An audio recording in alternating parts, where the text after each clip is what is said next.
Hey y'all, I'm April. And I'm Caroline. And this is your Bloody Happy Hour. Caroline, are you ready for this? This is your newest guilty pleasure. It's the bloodiest part of your week. Did we say something about it also being happy hour? Show did. Because we about to be sipping on some murder. Bloody Happy Hour.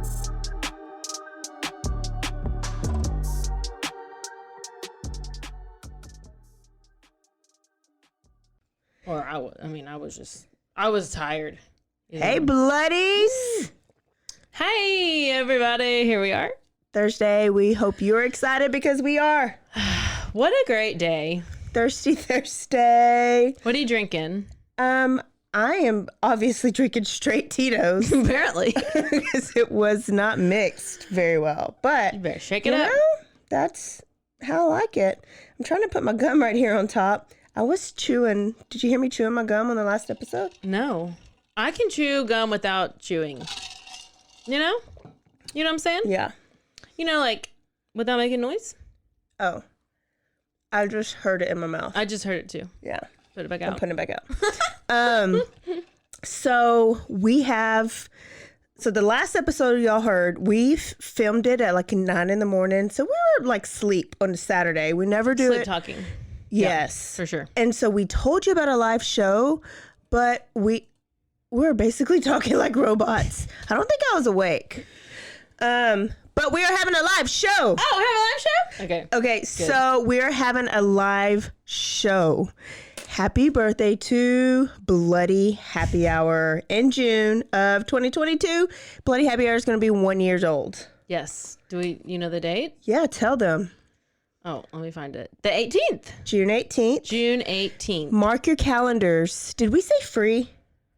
I'm pretty sure we said free. Okay, it's free, but How our much is it? studio's not humongous. Free. Oh, it's $0.00. Oh. Our studio's not humongous, so we have to have RSVPs. So if you go to our page, there is an Eventbrite link. What's our- Eventbrite? What's our page? Facebook page? Facebook page, Okay. Instagram page, Twitter. Nobody looks at Twitter. Even probably on the Rogue Media website, we'll have it posted too. But we need you to actually register. It's not going to ask for anything but your name and your email probably.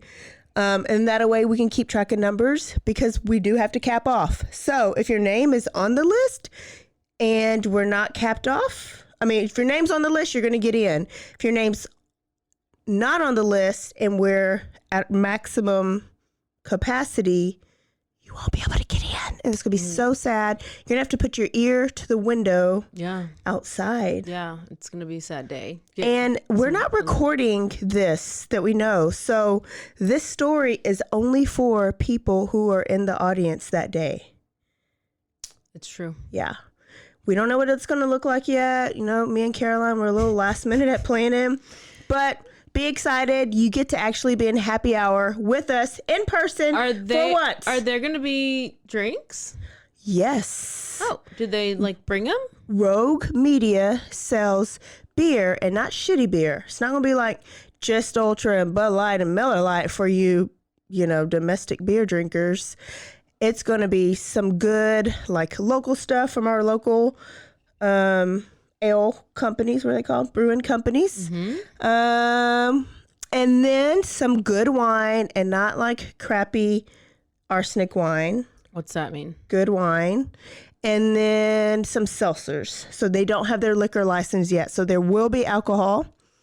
So, but if they want to bring their own, they cannot. No, not anymore. Okay. Yeah. So we used to be BYOB, but now that they got your license, you can't. Well, flask tampon, just They could do that. I'm just saying. I'm not. Suggesting that. Oh. Just throwing it out there just in case. I don't know. So yay! Register. Wow, this is exciting. Yeah, we're excited. Really excited. Oh Look my how gosh. excited Caroline is. I'm gonna be like Amber Heard on the stand, oh, I don't know what to do. Let me lie. Caroline. Let me cry, laugh. Do you have another reason to be excited? I don't know. Maybe I have plans tonight that don't involve puzzles or my dogs. Or Whataburger? Or what? I know. I'm kind of upset. I can't go get my Whataburger tonight, but it's okay because I'm getting pizza. Is this called a date? I mean, I think it could be. And the biggest question is it with Ross? It with Ross? Ross, the neighbor who I wrote on the envelope, who I wrote the letter to. But you know what? You're not going to find out until the live show. Ooh. It could be with Dirty Ross. Chad? It could be Dirty Chad. Maybe he gets a second chance. Are you? Hell no. Or maybe if it's with Dirty Chad, it's because we're interviewing his ass for finding Dirty Chad. It's because it hasn't been started. Yeah. Finding Dirty Chad. He's easily found. I know exactly where he is. With his no job and no vehicle ass. Yes. So she's got a little date. Yeah, I have a date, and yeah, go ahead. She's already screwing up because she's going to get in the car with him to go to the place. And I was like, you're going to leave yourself without a car. But I'm going to have my tracking device on my phone. Like, my location is there. You can always ping the phone. Even though, I mean, what if you get in his car and he has one of those things that shuts off the satellite to the phone so we can't track you? Then I don't know. I've never heard of I'll that. just I cover think you you just made that up. I feel like you probably would follow me anyway. And I'll just talk about you on the story then. Damn it. Yeah, I mean, at least I would have a good story. Yeah. So yeah, this is gonna be exciting. Should I wear my Johnny Depp shirt or not? It could be a good conversation starter. I feel like I would talk too much about it. Yeah. I'll go back to my normal shirt. I just wore this shirt just for the episode. Don't overly talk about true crime either, like we do with everybody. I know. I'm not. I can't. He is pretty beautiful, and he's really tall. And he goes to bed at 9 p.m. like Caroline. We're pretty much getting engaged tonight. Yeah, that's what's happening. Match made in heaven. Yeah. So excited. Oh, but really quickly, Brittany Drexel. I just thought about that because, she was kidnapped and she was, and I might be kidnapped tonight. I don't know. Maybe I want to be kidnapped. Case solved. If you don't know the story about Brittany Drexel, 13. Okay. I almost did her on Unsolved. And I had... Can you imagine? I was literally on the verge. Okay. I knew the whole... I mean, she told her... So this girl, she went missing in 2009, I believe. Or 2006 or 9. School. She told her she was going on spring break. Her mom said she could not go to Myrtle Beach. She couldn't go to Myrtle Beach. She couldn't go. She went anyway with some other people. She told her mom she was somewhere else, like at a friend's house and whatever, the whole thing. Well, she turns up missing. And there's video, there's like camera footage of her, like surveillance footage, but I was listening to Nancy Grace today because I finally didn't have to listen to the trial. And it's like she was like at this one place, and then you could see the dude they found who the guy was. Yeah. And you could kind of see him on the camera, like following after her, like a little ways after. But I guess they didn't know who he was. No, but then guess what? He was pulled over for speeding the day after she went missing. Oh. Well, and I listened because I heard the case. And he was already convicted. He had a previous, I think he had maybe either already been to jail before for sexual assault. He was already convicted. Yes. Yeah. But they didn't put it together or I don't know. I just remember I went back and re-listened to, I think, Morbids. And I heard it years ago, but I needed a refresher. And I was like, let's see if he was one of the suspects that they talked about. And he wasn't even covered. I've never heard his name. They were thinking it was these two. Were they black guys? They thought it was or like Hispanic guys or something. Like they thought it was friends of whoever she was with that he was trafficked. Knew it was human trafficking. Yes, I did too. I thought it was too. I thought she was trafficked. Wow. Wow. And this guy who was like a convicted sex offender, who he was out, it was him. They found, I guess somebody gave a tip finally out of the blue. I don't know. That's a little up in the air. Yeah. And they found her remains and identified her. So her parents at least get some closure. Yes. The mom said she had her cremated. She said, this is so sad. She said she'd been in the ground long enough.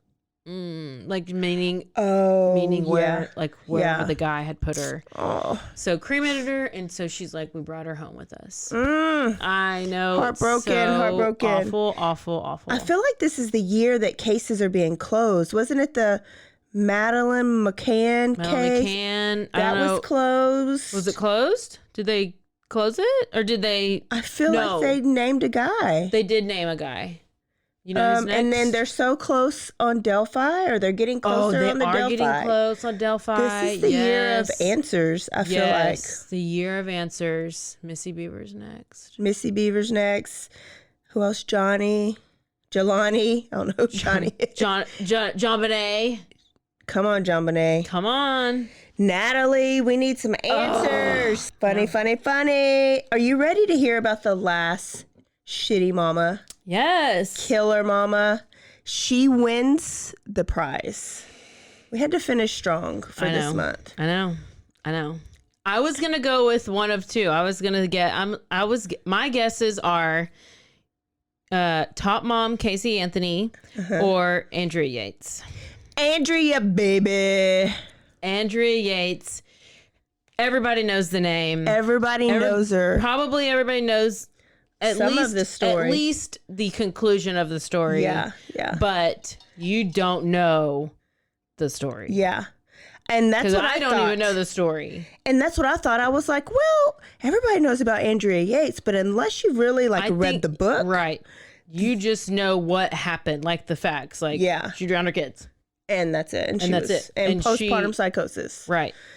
There's a lot more. Yeah, it is a lot more. So let's dive into it. And I want to kind of check your temperature for her after this because. Wait. What? Let me interrupt. So my mom has texted me asking about what I have planned for tonight.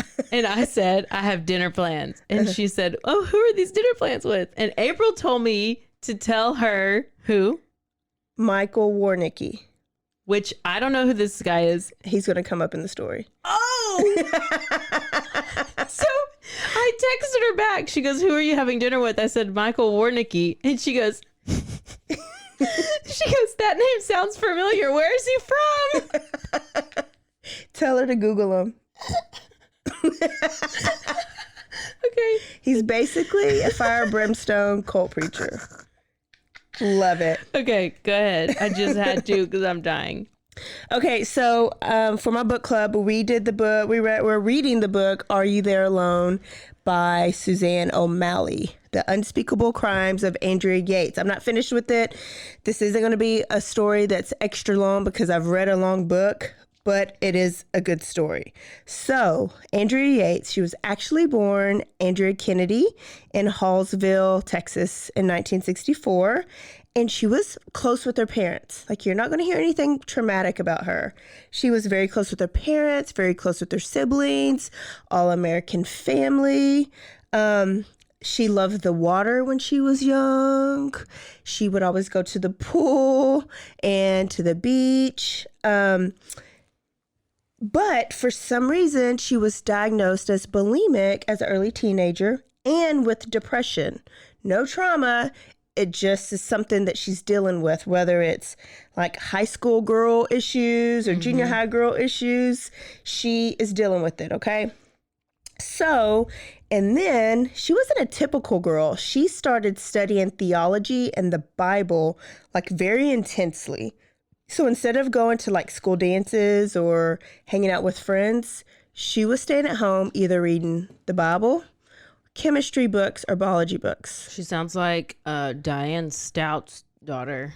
Yes. Did you see those pictures, by the way? I think they ate rocks. I don't know. I'm just saying. I mean, they weren't the cutest shirt in the closet. I listened to a podcast. They're like, they're such a beautiful family. And I was like, Okay. Wait, so is Andrea, is her family really religious or no? She just decided. It didn't say that they were overly. Like, she didn't, not overly at all. For some reason, she just got into it. Yeah. Okay. So no dances, not a lot of friends. She didn't even date in high school. But even though she was kind of different, she was a pretty productive teenager. She actually was the captain of the swim team. Okay. She liked water. Yes, she loves water. She loves water. And officer of National Honor Society. And she was valedictorian of her high school class. She's really smart. She's smart. A great swimmer. She's involved. She is involved. She is, Yeah. Okay, yeah. So, and then when she graduated, she went to University of Texas Nursing School. I saw two things. I saw U of H, and then I saw University of Texas. Either way, she got her nursing certificate. She did her 2-year program, and she got a job at MD Anderson Hospital. Wow. Which is a legit hospital. Yeah. Like, she's legit. Yeah. She worked there from 1986 to 1994. She moved out and got her own apartment. And at that apartment complex where she lived is where she met a guy named Rusty Yates. Rusty Yates also had a good little resume. He was an engineer. He was single. He wasn't married. D&D. It's on it. Oh. That's weird. Favorite. So they were both a catch, like both swipe rightable, I think.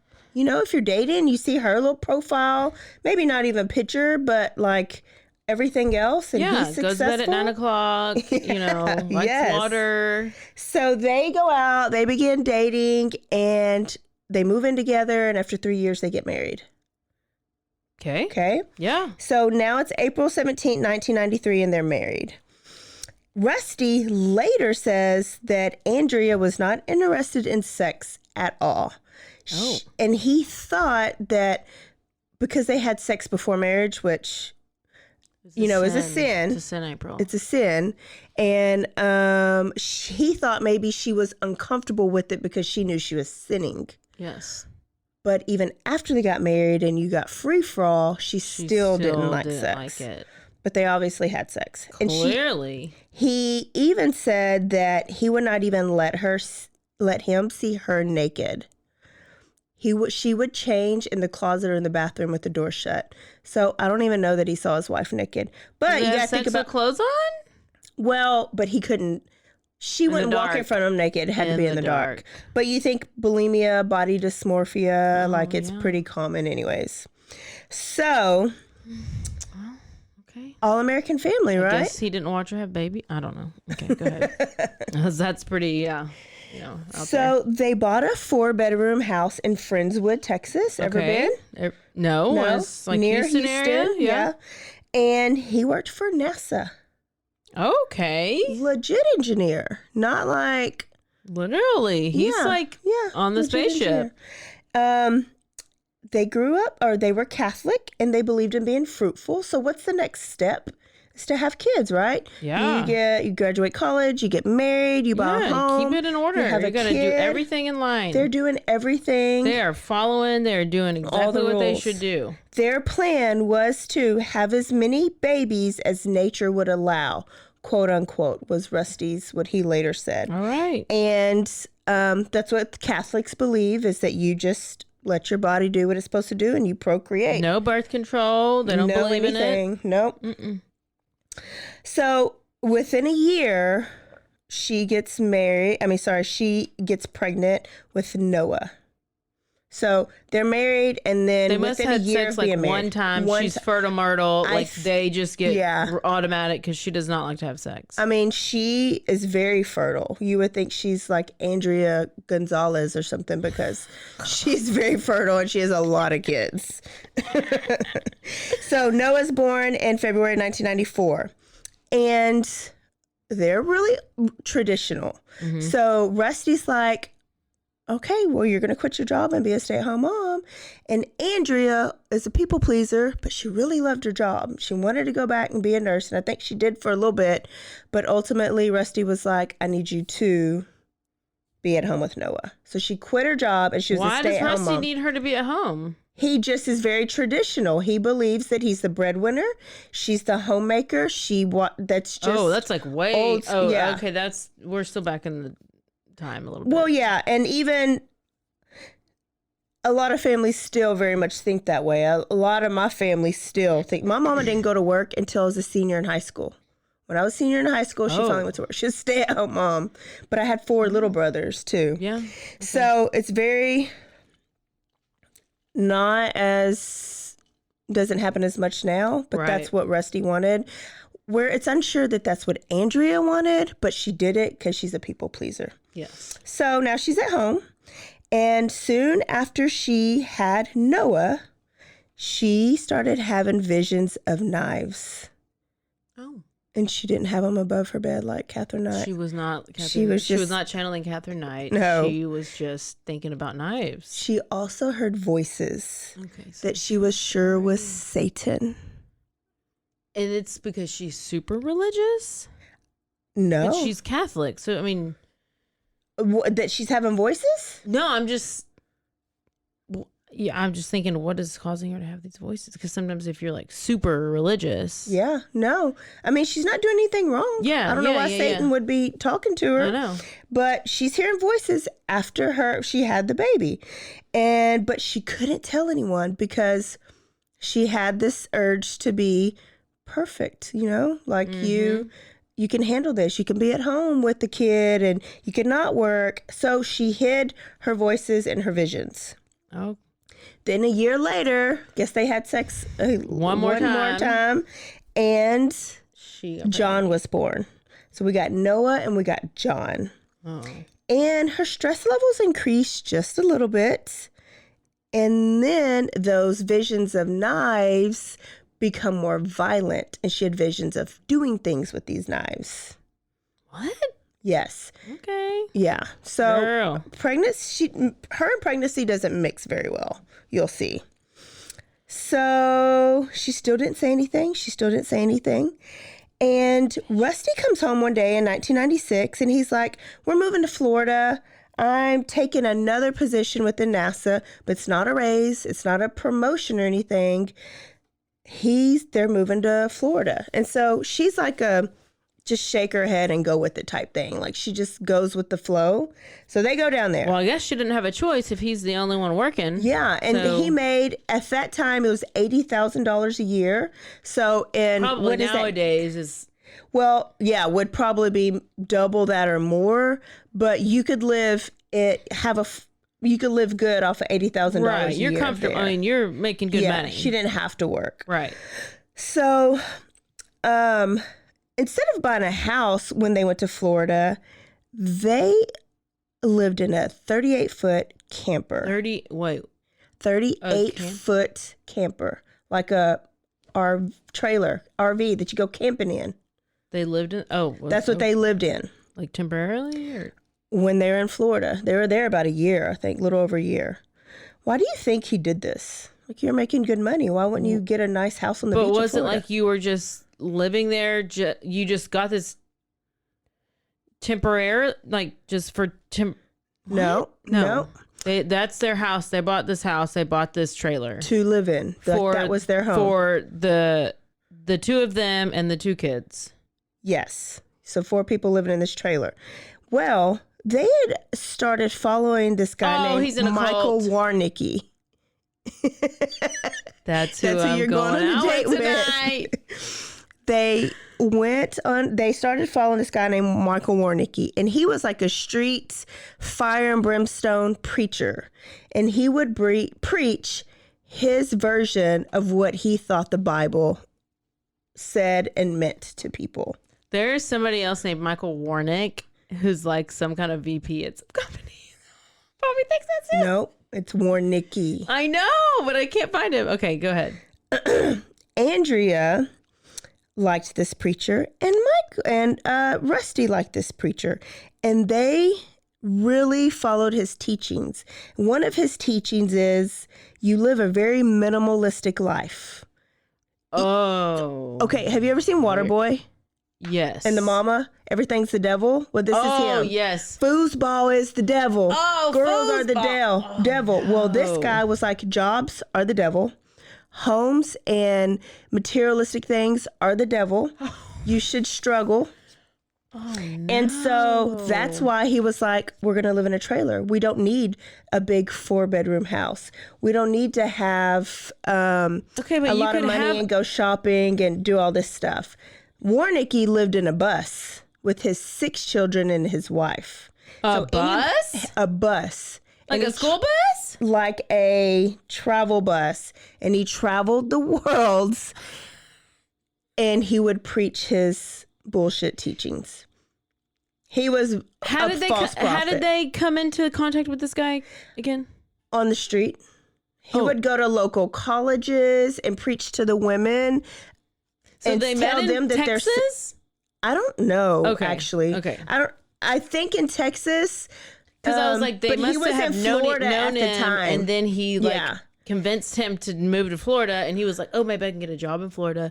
And then he goes and he's like, oh yeah, I can live in a trailer. And Warnicki was in Florida for a while, but Warnicki kind of travels on. Everybody live in Florida. So they were talking with Warnicki and his wife a lot. Warnicki also thinks that women are the devil, and that Andrea, like all women, knows witchcraft because we are daughters of Eve.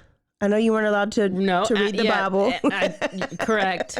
I do know about Adam and Eve and the rib and everything. Remember Eve convinced Adam to eat the fruit? Yes. And so he said that was witchcraft because she put a spell. And so all women are witches. Yeah, we are witches. And so we are supposed to bow down to men or whatever to pay back for our witchcraft. You know what? Amber Heard. She a witch. Warnicki, though, was actually once a normal person. He was played football in college. His wife was a cheerleader on the football team. I couldn't find what college, but he later says that he wanted to win a game so bad and he prayed to win. And when he won, he thought God favored him. So he gave up football to give his life to preaching what he says is the Bible.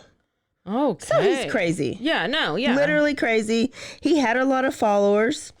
So while in Florida, Andrea gets pregnant again, but she has a miscarriage. And this is kind of stressful on him.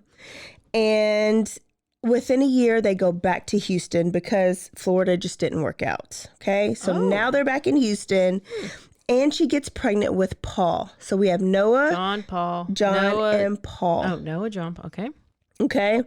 So, but Rusty was like, we still need to live a minimalistic life. We're not going to get a house.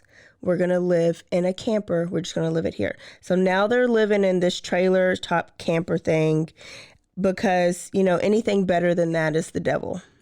So you're going to have a lot of feelings about Rusty. Okay, but when you live in a camper, do you have a bathtub? You don't have a... Oh, there's some beautiful campers now. I don't know what they look like back then. I don't... you don't have a...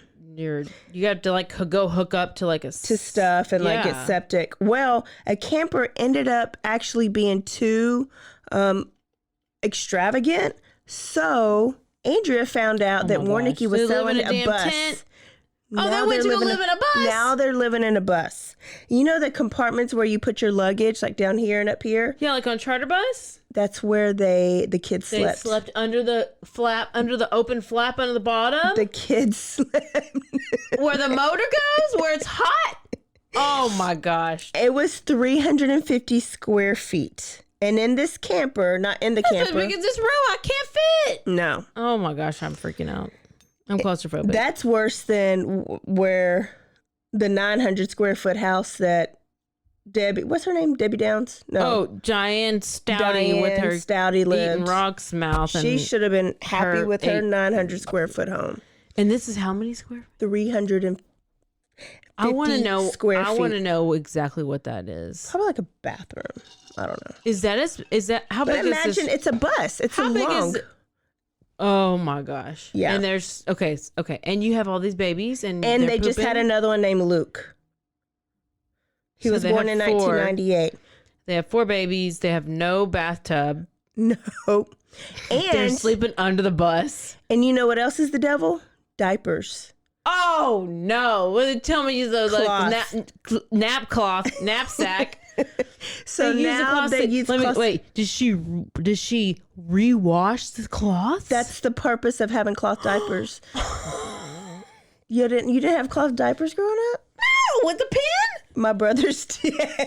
My mama might have been Andrea Yates. I think your mom was Andrea Yates. I was like, oh, cloth diapers. I know how to fold them up. I know how to put the liner never seen in a cloth diaper. Oh, my aunts Give me did all it. the what is it? I'll pollute the earth as much as I want. Just I'm not trying to wash poop out of a cloth. So I was watching a kid once, and they had like poop in their panties, and I just threw the panties away. Yeah. And then they're like, "Don't throw them away, just wash it." And I was like, "Ew, no, I'm putting this shit in the trash." In the trash. That was Casey, by the way. Oh goodness. She's gonna love that. So now we have, what do we have? John, Paul, Luke, and Adam. I don't know the last Noah, Noah, John, Paul, Luke. and Luke. So 4 kids in this bus. It's 1998. They're wearing cloths. Do you notice the name? Wait, were you allowed to read the Bible? Yeah, These are all books of the Bible. Yeah. Okay. That is what their kids are named after. So I feel like she has a kid every year, or at least every year and a half. I mean, it seems so. I guess she has had sex 4 times. Yeah, 5 4 times now. She had a miscarriage. Yeah, 5 times so far. So at least Rusty got a break during the day because he got to go to NASA and go to work. Yeah, he went to work, and she's literally sitting over here and trapped in this bus, diapers, washing cloths with all these children. And daycare's the devil and school's the devil, so she's homeschooling. She's there. Yeah. Like does she ever get to leave the bus? Well, when she does get to leave. Is playtime the devil? Is going to the park the devil? Well, she does get a little bit of a break sometimes, but on that break, she goes to her dad's house because her dad's sick. Remember, she's a nurse. She takes care of her dad. So she's taking care of kids during the day and sometimes in the evening, taking care of her sick dad. So there's no Andrea time. No, there's not. At all. And Rusty wasn't very helpful because there was a clear line, like, he's the breadwinner, you are the mom, you take care of the kids and you take care of the home. Except for there ain't no damn home. The bus. That would be a deal breaker. Take care of the bus. Like, at least give me a home to take care of. I'm just taking care of the damn bus. I'm going to air the tires up. Like, what do you want me to do? I mean, armor all the steering wheel. Let me go ahead and wash the windshield. Let me buff out the side. Oh, I know. I can't. And washing those cloths, I just can't get over that. Can you imagine? No. And there's no bathroom. Do they even have a washer and dryer? Probably have to go to the thing. Laundromat. Matt. Yeah. So, but you know what? Andrea never complained because she's a people pleaser. And she just went with it. She was drove. Oh my gosh, this poor thing. If you are feeling bad for her, I feel like you should. So I think she's she's part of their little friendship or following with the Warnickies is you had to write a letter every week. Your letter, you're just kind of telling like your worries, it's almost like confession letters. Oh my gosh. Warnicki was traveling, so you'd write a letter to Warnicki and you'd tell them your travels. Then you'd pay them because they're going to write you back and tell them their gospel. And so imagine she's like, I hate everything. Like, I'm changing these crappy diapers. She's venting, and they write her back, and they're like, well, all you need to do, you're evil. You're Jezebel. Why is she evil? No matter what she does, she's evil. You're having trouble with your kids because your kids are sinners because they come from you, and you're a sinner. So she's not talking to anybody else but kids in the Warnickies. So she's believing this. She's believing that she's a horrible mom. She's not. She's believing that her kids, and she's having a hard time because it's her fault. She's a daughter of Eve. Oh my gosh. She's like, I feel bad for her. It's like, she's getting like, it's mental health. Yeah. Which is not a stigma anymore. I mean, it is stigma, but it's like, it's a real thing. And everybody, is clearly it's a real thing on the poster for it. So when Luke was 4 months old, Andrea called Rusty at work. I guess she's allowed to have phones. And her words were, "Come home, I need you." And he later said the desperation in her voice scared him. So he comes home, and when he got there, she was sitting, staring, and she was bleeding. And when he found out what she was bleeding from, she was chewing her actual fingers, not her nails, her fingers. She was gnawing on her fingers. Gosh, she literally went crazy. Yeah, like eating her flesh, not eating, but chewing on her flesh and bone. And she looked at him, and for the first time in her life, she asked for help. I need help. Oh. She has not, remember, this is 4 kids later, and she's been hearing voices. She's been washing crappy diapers, and she's been envisioning knives. She's looking at Catherine Knight's room, seeing all these knives. So Rusty Boy, he had a great plan. Oh my gosh.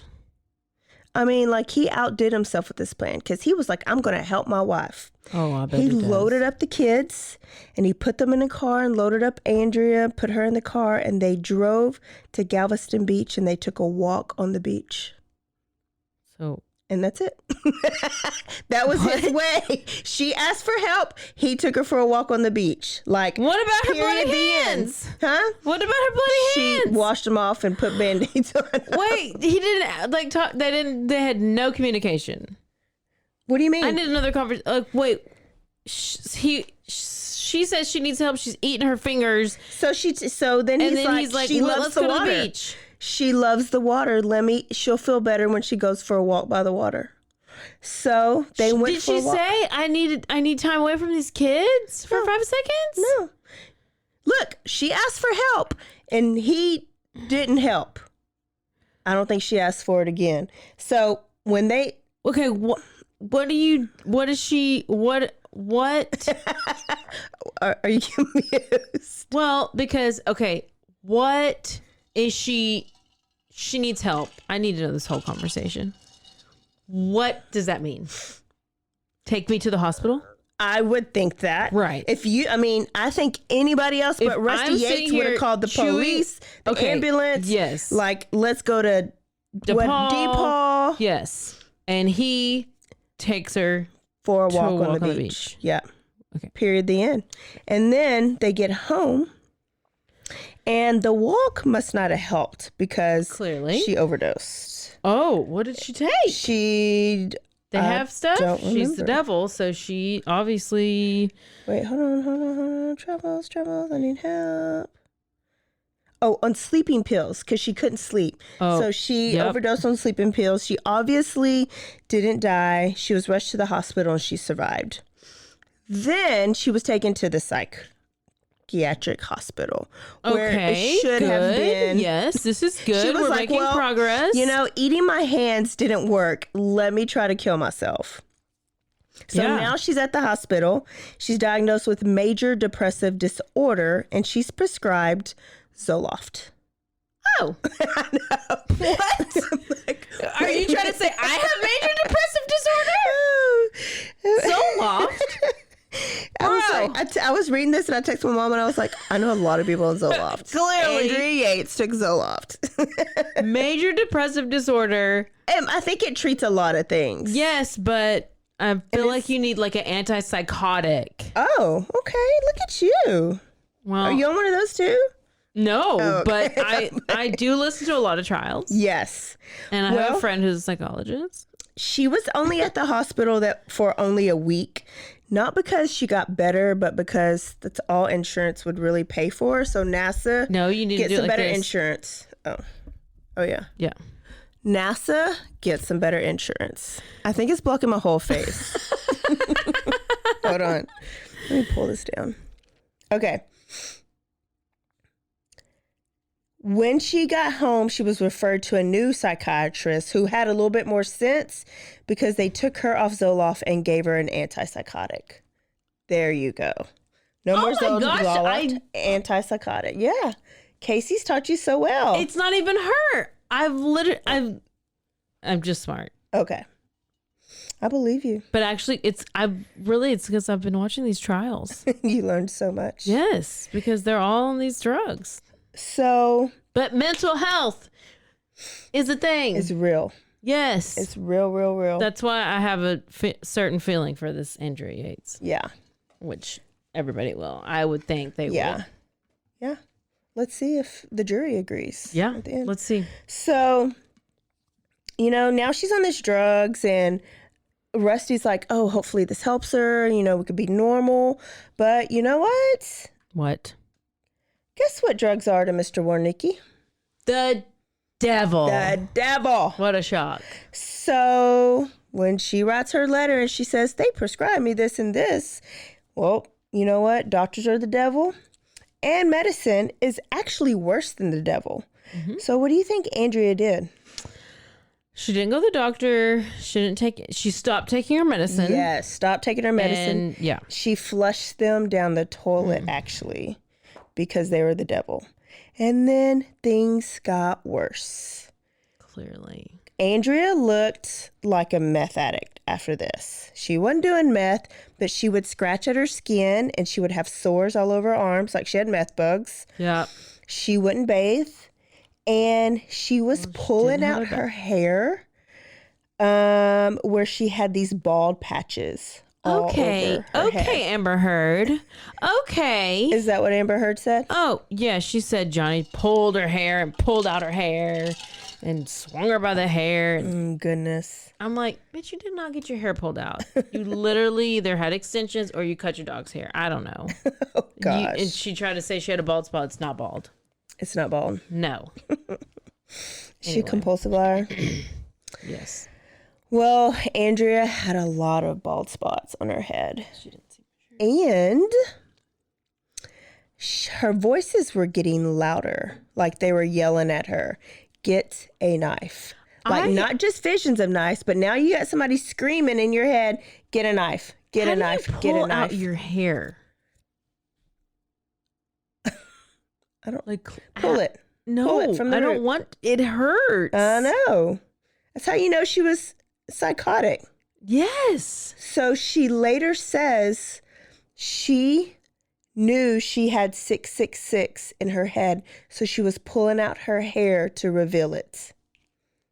Oh my God. She thought she was Satan. So the voice was telling her, get a knife, get a knife. You know what she did? She went and got a knife. Oh my gosh. She got a knife and she went to the bathroom and had it up against her own neck and she was going to kill herself. But Rusty found her, stopped her, and she begged him, please, please, let me do it, let me do it, let me do it. And she had to go back to the hospital. Like he took her ass back to the hospital. Clearly. With her bald spots. Oh my gosh. So this time she had her own little room, own little Andrea Yates room. Okay. And they gave her a stronger antipsychotic called Haldol. Okay. And she actually tells the doctors there that the knife voices and the visions had been occurring a lot of times. Like this wasn't the first time that she heard a voice to say, go get a knife. She just restrained herself to not. She actually had like nail prints in her legs because she was resisting herself from getting up because she was trying to stop going to go get a knife. Isn't that crazy? Yes. Oh no. I feel like did I do cocaine? I don't know. Like did you do meth? Did you do meth my nose. just before? Am I on Haldol? I don't know what you're on. So now she's on Haldol. Okay. And she's getting therapy. And she's diagnosed with postpartum psychosis. And it's 1999. We've heard of postpartum depression. She is like the first person that America has known in the spotlight that has had postpartum psychosis, which is treatable if they go to therapy and they take medicine. I don't know what but that means. You're just postpartum is after you have a baby. Baby, yeah. And then there's usually just depression. Right. She gets psychotic with it. So that's why there's voices. That's why there's visions. But she's already had that. So it was nothing to do with it, right? She started having it after her first kid. Oh, she just started. Okay, I thought she was. Now, she was suicidal before and she was depressed before. So she's basically the best client for this postpartum psychosis. Yeah. But the weird shit didn't start happening until after Noah. And then it progressed after each kid and after each kid. So she was in the hospital this time for 3 weeks. And when she got out, she had a ton of prescriptions, like a ton. And the doctor... What happens to the kids while she's in the hospital? Mom-in-law came. Or mama came. His mom came. So mother-in-law came to help. Yeah. To stay in the bus. Which I'd have kept my ass in damn hospital if I was her. She probably wanted to, but he probably said it was the devil. So she gets out and she's on all these prescriptions. And Andrea's mom finally spoke up. And she's like, fuck this. Get out that damn bus. And go live in a house. Get a home. Anybody would go crazy in a bus. So even if she wasn't psychotic before, you would go crazy living in this bus. 4 kids with cloth diapers. Cloth diapers. And no bathtub. I can see if Chip and Joanna redid this bus, and it's a great bus with all the amenities. But I'm pretty sure this is just a shitty bus. It sounds like a real shitty bus. You gotta live underneath and there's no air conditioner. You got the, oh gosh. Reluctantly bought him a house. Oh, and it's September of 1999. Ooh, it's my senior year. Oh, hey, girl. And their new house, it's a nice 4-bedroom house on 942 Beachcomber Lane in Clear Lake, a suburb of Houston. So, Houston listeners, send me a picture of Andrea Yates' house. Oh, my gosh. I need to go to Clear Lake. You know what? But here's some good news, Caroline. Okay. Medicine was working. Oh, okay. This is good. Even though it's the devil, and I'm sure the Rusty ends up throwing it out. Well, she's cooking. She's baking. She actually has a stove. Oven and a stove because she has a home and not living in a damn bus. I think they even had to grow their food and stuff. It was just, they were going way off. He is trying to expect the most. Yeah. She was in a 4-bedroom. Oh, okay. So anyway, listen, person I'm about to go on a date with, don't be trying to expect the most, and I'm not living in a bus. I mean, maybe for him. Okay, maybe. So she just for one D1 baby. One D1 baby. Don't say that at the thing tonight, too. No, I won't tell him that. Actually, don't tell him we even have just a podcast. Poke a hole in the condom. Oh shit. No, that's a thing. Yeah, I know. People trying to get Drake, baby. Okay. Okay, where am I at? Clear Lake, new home. Things are going good. She was taking her meds, and doctor had one demand. Okay. Stay in the house. Don't go back to the bus. Don't have any more fucking kids. No more kids. Don't have more kids. There you go. She told Andrea and she told Rusty's dumbass. Okay, so maybe you need to use a condom without a hole, or maybe get on some birth control. Yes, but they're good Catholics. I know. So then don't have sex. I don't know what to tell you. Pull out. And she said that if she has another kid, there's a 50 to 80% chance that she'll have another episode and that it will be worse. What the fuck, Russ? Were you not already scared enough? Okay, apparently not. Right, oh, because they had another one. By November 1999, it's only 2 months. She's only had 2 good months. They started trying to have kids. Were they really trying? On purpose. On purpose. Not Did she accident. Well, she had to know. Yes. Okay, so I don't feel bad for her anymore. I know.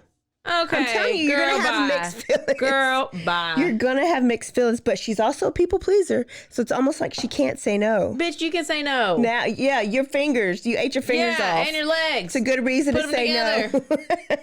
You ate your fingers. Go back to the bus. It's a Good reason. Send his ass to the damn bus. Somebody go back to the bus. I don't know. So I'm so stressed out. Later on, he was interviewed so many times, and I think it was like 2020 or something. They said, why? Yeah. Where was your logic? WTF? What would make you think it was okay to have a kid? Here was his response. Oh, no. Well, Katie Couric, I don't know if it's Katie, I just said that. Barbara. If somebody wanted to give you a brand new Mercedes Benz, but you had to have the flu for 2 weeks, you'd take it, won't you? Excuse me? Is that the same? He's comparing the Mercedes Benz to a baby and flu to psychosis. I can't. Bitch didn't have the flu for 2 weeks. He should be in jail. Fingers. And he should be in jail. He should be in jail. So take a drink because Rusty's a dumbass. Listen, it's his sperm that made her have a baby and caused all this stuff. So bye. Boy, bye. Yes, and her body obviously can't handle it. Well, they knew his risk. They still did it. And 4 months later, you know what? She was pregnant. And in November 2000, she had her one and only daughter named Mary, which is also a name from the Bible. It is. Do you know them? Do you know the Bibles? Bible? Jesus, Mary, and Joseph, and Jacob. Did y'all have Vacation Bible School? John and Isaiah and... You know so many. I remember learning a song. I don't know if it's when I taught Vacation Bible School when I was little, but I learned all the new books of the Bible, the New Testament. There was a song. Okay, well, I don't know, like new and old. I don't know the song. Matthew, Mark. A deer, a female deer, Ray. Nope. That's not the right song? No. Oh. Matthew, Mark, Luke, and John, Acts, and the letter of the Romans. First and Second Corinthians, Galatians, and Ephesians. Okay, that's Philippians, Colossians. First and Second Thessalonians.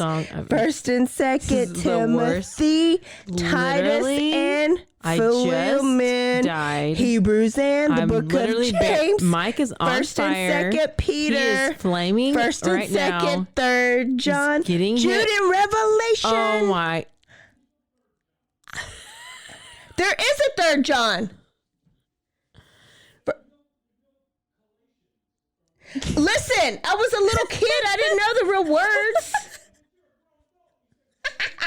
I said Galatians.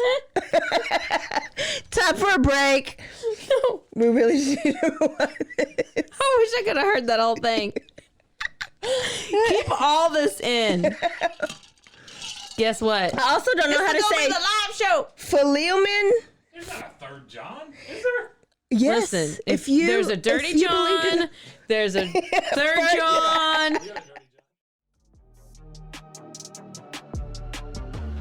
And now a word from our sponsors.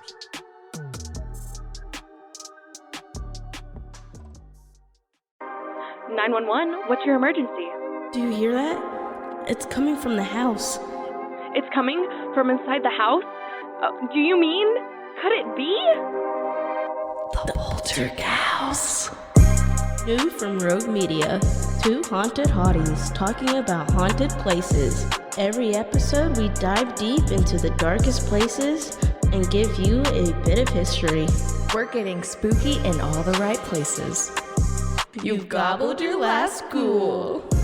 Follow along for the craziest and spookiest stories with Debbie's Dark Tourism. The Stanley Hotel, Winchester House, the Alamo, Hotel Monte Vista, and more spooky places. Find us at _Poltergals. POLTERGALS. Look over your shoulder. It's us, the Poltergals. Wherever you consume the podcast, you can find us there.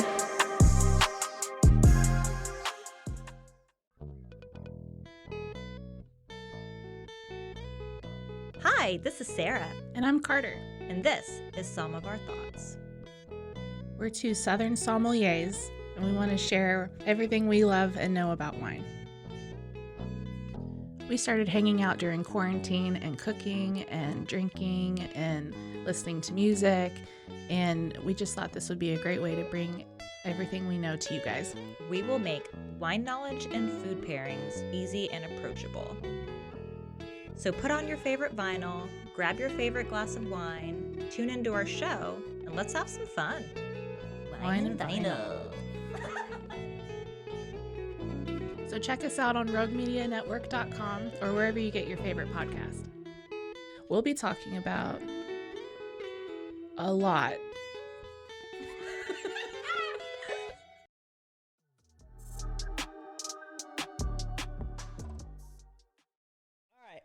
So, if y'all didn't go to Vacation Bible School and learn that song, I don't know what kind of churches you went to. Well, I clearly did not. They made fun of me. I went to CCE. I was real proud. Okay, well, real proud of myself. I didn't actually listen to anything you sang. I was just focused on something else. Okay, so where was I? She's pregnant, right? She has Mary, and then her dad dies. So that's like double whammy for her, right? Stresses too much. Yeah. And she gets put back in the hospital in May of 2001 and diagnosed again with major depressive disorder and postpartum psychosis. So Rusty's mom's in town and she's helping with the kids, and the doctor gave him another strict order.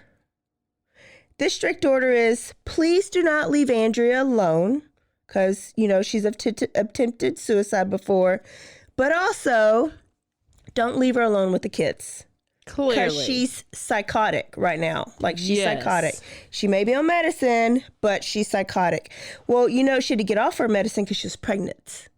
So that's why she's like going down the drain again. So she didn't do anything to anybody while she was pregnant? No. It always happens. It's postpartum, so it always happens after the pregnancy. So, Rusty complied with the orders at first. He made sure she was not alone with the kids. But I guess he just makes his own rules because he was just like, you know what? She needs a little bit of time with the kids by herself because she needs to gain her independence back. He just wants things to be normal. He don't want to have to do too much work because his only job is NASA, not the kids. So he would leave her alone with the kids for an hour at a time here and there. Then his mom would come in and help, fill in those gaps. They also didn't know that Andrea had been talking back to Warnicki, and she started flushing her meds down the toilet again. So Halidol, which was once working, is now not being taken. Patches of hair, her hair had grown back. Patches of hair were being pulled out, and she is now refusing to eat and drink. And sometimes she would just stare like in a catatonic state. She wouldn't talk. She wouldn't do anything. She was hospitalized one more time. Oh my gosh. And they let her out. And you're still leaving her with the kids. And they let her out. She probably didn't need to be out because on June 20th, 2001, Rusty left for work. He just knew that, his mom was going to be there in an hour. Andrea had it covered. She can last an hour with the kids until his mom got there. So he goes to work. And when he leaves, she goes into the bathroom and she turns on the bath water. And she lets the tub fill up all the way almost to the top. It was like 10 or 11 inches of water. And she systematically drowned each of her children in the bathtub, starting with 3-year-old Paul. She later says she put him in the bath water, face down, and held him down. He struggled for what she says is a couple of minutes. Once she knew he wasn't struggling anymore, she took him out and put him in her bed, face up, and covered him with a sheet. Then she grabbed 2-year-old Luke. He was 2, put in the water, face down, and struggled for a couple of minutes. until he died. She also took him to the bed and put him next to Paul, covered him with the same sheet. It's John's turn. John's 5 years old at the time. And he struggles. He's in there face down. He struggles violently. He was bigger, and his struggle lasted a lot longer until he couldn't fight anymore. She puts him in the bed with his brothers, face up next to each other, covers them with a sheet. Mary was already in the bathroom, and Mary's 6 months old at this time. So she was there crying in the bathroom, sitting on the floor crying. So she grabs Mary, and Mary didn't take as long because she's 6 months old. Yep. She didn't bother to take Mary out of the bathtub before she went and grabbed the oldest of all of them, Noah, who was 7 years old. Noah came in and saw Mary floating and asked what happened. And she said, "Get in the bathtub," and he took off. She chased him, grabbed him, and put him in the bathtub, and he fought like a champ for a while. He even came up from air, flipped, and she had to flip him back over. Like, it was horrible. He took the longest. When Noah wasn't moving anymore, she took Mary out of the bathtub and put Mary in the bed with her brothers and covered them one last time. But she left Noah in the bathtub by himself. Floating in the bathtub with him was vomit and poop because they struggled so hard for their life. I know. So then she picks up the phone and she calls Rusty, and she tells Rusty, "You need to come home." Remember the last time she got that phone call, she had been eating her fingers. Rusty said, "What's wrong?"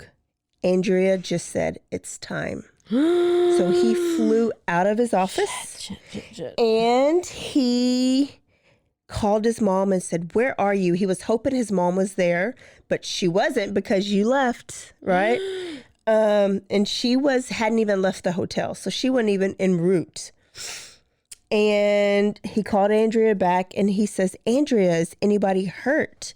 She says, "Yes, the kids." He said, "Which kids?" And she said, all of them. Oh, gosh. Hung up the phone. She called 911. That y'all can go find that 911 call. She is very calm, cool, and collect. Like, there's not really much emotion about it. She says, "We need an ambulance. I'm ill. Need some help." She's mentally ill. Yes. I mean, she's been this way for years. Oh my gosh. Woo! So Andrea was arrested. She gave a full confession. That's how I know the order and everything that she did it. They noticed her patches, and they noticed that she smelled. She was shaking like a chihuahua, and her pupils weren't dilated. Like, we have that big circle, like the cornea and the iris. Yeah. It was one big circle. Oh, they were fully dilated. Fully dilated. Or what I say? They weren't. You said they weren't. So they were huge. They took up her whole eyeball. When the police asked her why she did it, she told them that she had to save her kids because they were stumbling, like, in the eyes of God. Like, they were sinners. They weren't good kids, and that it was her fault. That's when she said, they asked why her hair. She said she had a 666 etch in her head, and she was pulling out the hair to reveal it, to find it. She said that she thought that if they died young, that God will take them, even though they came from a sinner like her. So that was the Warnickis feeding that into her head. She thought she was a horrible mom. She thought it was their fault. She thought, and actually she later says that she truly thought they were evil. She said that if they would have lived, one of them was going to be a serial killer, the other one was going to be mute, and another one was going to be a homosexual sex worker. Sorry, that was just random, right? Those were very specific and very random. Because, you know, I might be a homosexual sex worker. I don't know, but you don't even drown me. Comic relief, people, comic relief. I know. We had to. It got ugly. So she wanted to save them, and she wanted to punish herself for being her bad mom. And that was her way of saving them. She knew it was wrong on land or in the world. Right. But she thought she was doing best in the eyes of God. So it was time for her trial. And Andrea wanted to be punished. She wanted to plead guilty. She wanted a penalty. But the lawyer knew she was crazy. Right. So he was trying to get her declared incompetent to stand trial. But she got on her medicine and she gained weight. So if you just go look at pictures, when she was initially arrested, she was like holed out, scrawny, skinny, sunken in. Like you would think she's a drug addict. Yeah. And then later she had put on weight. She was healthy. She was full. Like she filled out, which made the jury think that she was well enough to stand trial. And so they did. Okay. And so the trial went back and forth, right? Like is it the prosecutor, the people who are against her? The people who are against her were like, she confessed in detail. So there's no question that she did it. And they were saying that she planned it, systematically planned how to do it so that she can kill all of them. Because in one of her confessions, she said that she ran the bathwater before because she was going to do it before. But Rusty was at home, so she didn't do it. So this time she waited until Rusty left. So she was in sound mind to wait until he left. Right. She knew there was that hour window. And the order in which she drowned them was the best order to get it done because she saved the biggest one for last. Because had she started with Noah, who was with it and could fight, and he could have ran off and maybe grabbed some of the other kids and went and got help, is what they were saying, the prosecution. Gosh. So anyways. I don't know. Yeah, I don't know. I would think you would end with... I have no clue. Start with him, actually. I would think you would start with the hardest. Yeah. But anyways... And so then the defense played videos of her interviews where she looked like shit. And she had those big pupils. She had her big pupils and she was describing her hallucinations and how she would be, the kids would be watching cartoons and the cartoons were talking to her and telling her to kill her kids. And how those hallucinations happened. She already had been into the psych ward like so many times. And she's been on medication and they're flushing them. And they had this crazy person telling them what to do and saying, devil, devil, devil. And lived in a bus. That ought to be it right there. That ought to be like end of story. Well, you know, this guy named Park Dietz got on the stand. And he was just this big like tool. And he got up there and he basically wanted to brag on himself. He worked on big high profile cases like Bundy, Dahmer, Susan Smith.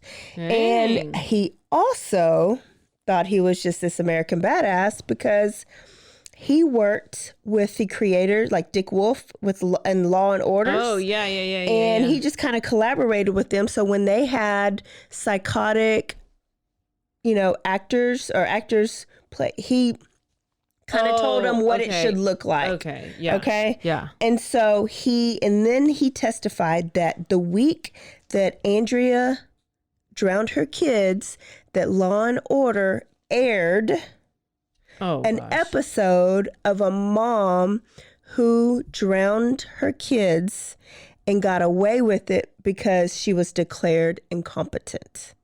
So he made the jury believe that this was planned, premeditated, and that she was faking her psychosis.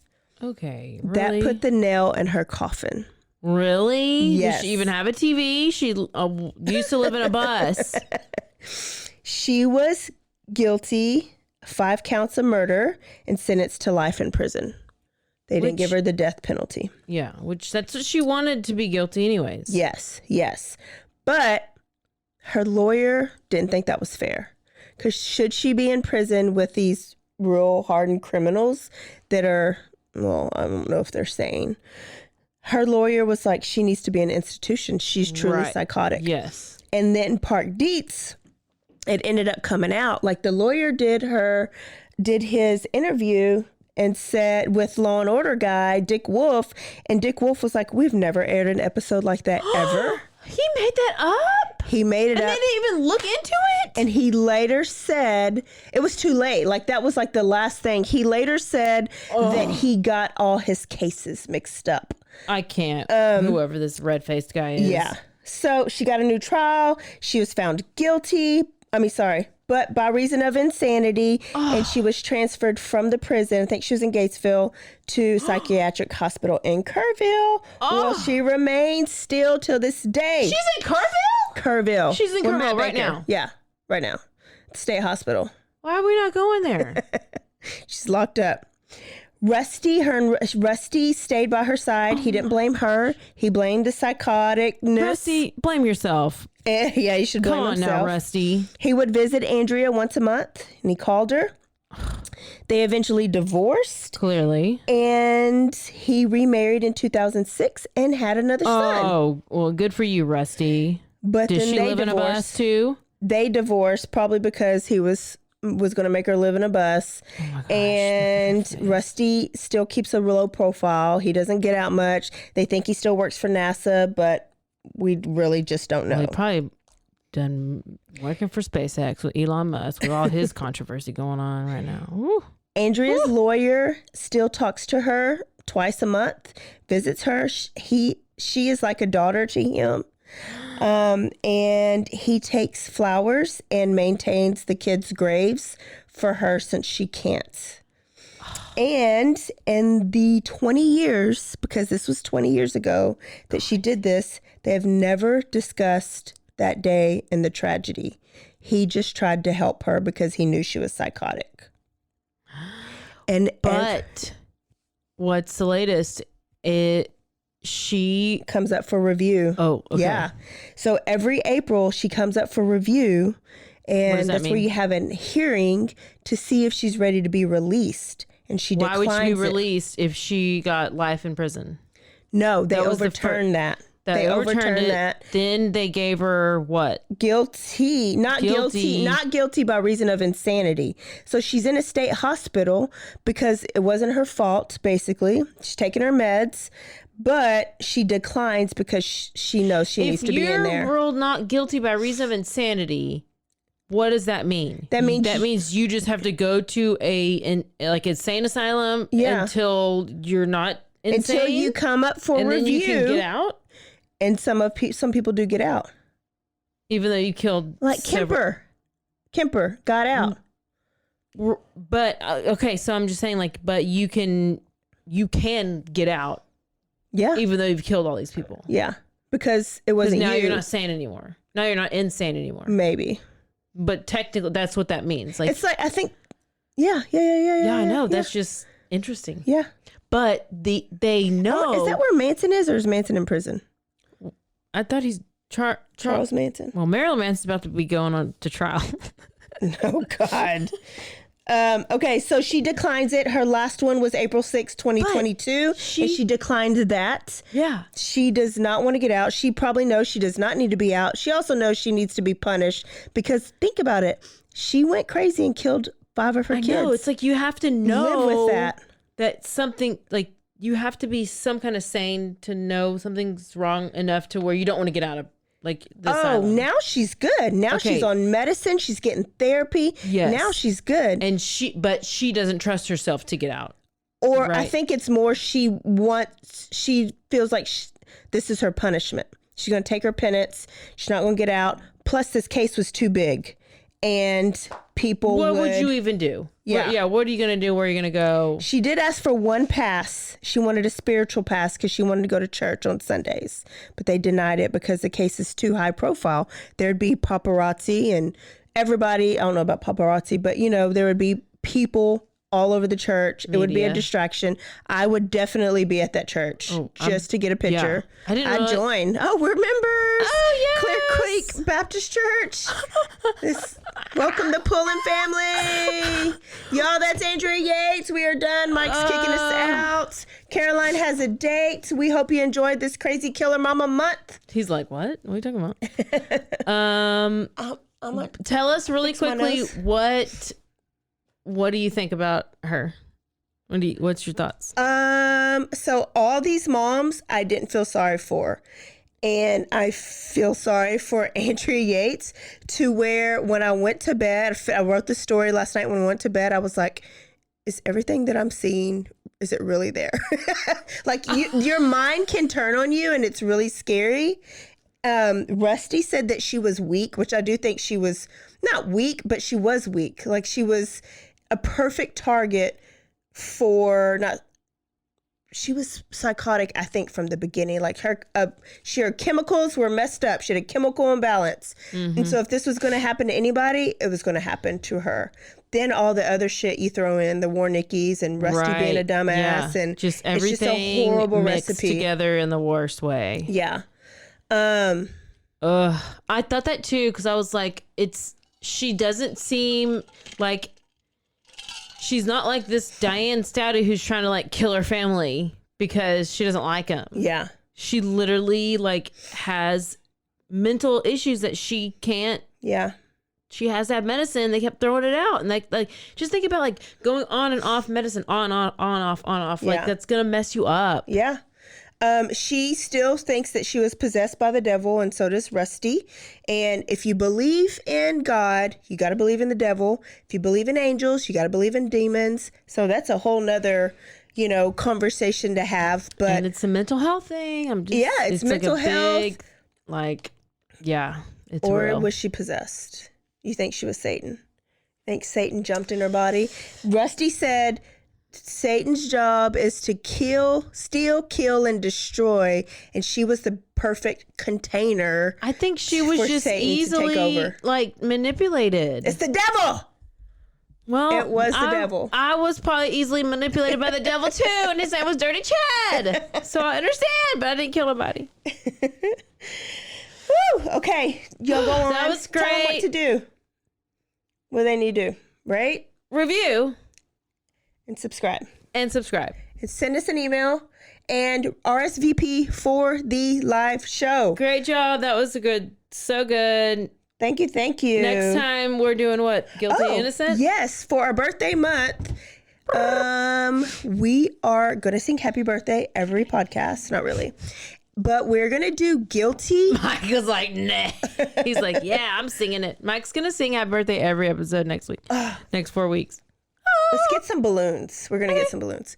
Guilty or innocent. So very debatable stories that I think will bring in some good debate. So I have some favorites that are in my head that I know I want to do. But if you have a favorite, guilty or innocent, like Darlie or who else? OJ. OJ. Send us some ideas. Kaylee Anthony, top mom. Casey. She's guilty. Kaylee. Which one? Kaylee's the kid. Oh gosh, I keep calling. Yeah. I keep saying Kaylee Anthony, and I keep saying Darlene Routier. I don't know. It's Darlie Routier. That's got to happen. That's a good story.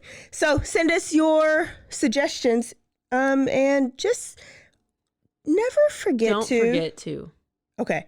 So always wait. Always don't. Hey, off there.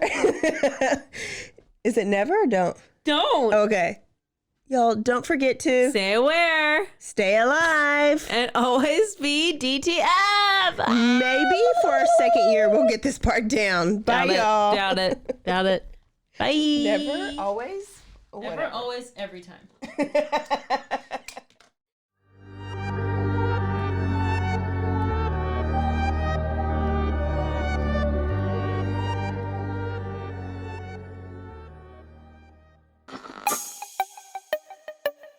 This has been a Rogue Media podcast.